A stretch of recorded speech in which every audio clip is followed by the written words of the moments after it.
জুলাই সনদে ৫% নারী প্রার্থী মনোনয়ন দেওয়ার কথা থাকলেও আপনাদের জোট থেকে তা দেওয়া হয়নি। নারী নেতৃত্ব নিয়ে আপনাদের মতামত কি? আমরা জুলাই সনদ সহ সংস্কার প্রস্তাবনায় নারী নেতৃত্ব এবং নারীর প্রার্থিতা বিষয়ে আমাদের সুনির্দিষ্ট প্রস্তাবনা আমরা সেখানে উপস্থাপন করেছি।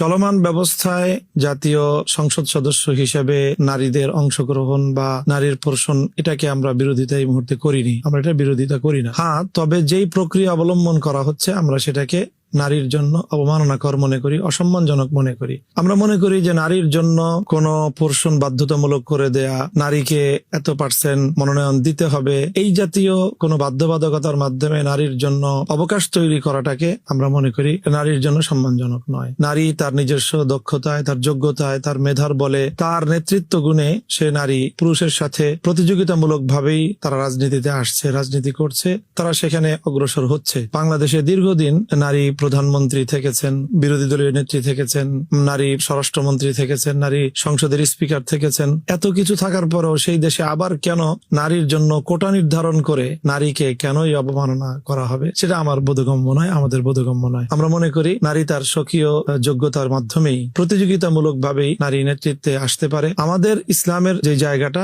সেটা হলো রাষ্ট্রের প্রধান দায়িত্বে নারীর ক্ষমতায় অধিষ্ঠিত হওয়াটা, এটা ইসলামের দৃষ্টিতে একটা প্রশ্ন বিষয়। এছাড়া সংসদ সদস্য হওয়া অথবা যে কোনো পরিষদের সদস্য হওয়া নারীর ক্ষেত্রে এই ব্যাপারে ইসলামের পক্ষ থেকে কোনো রেস্ট্রিকশন নেই।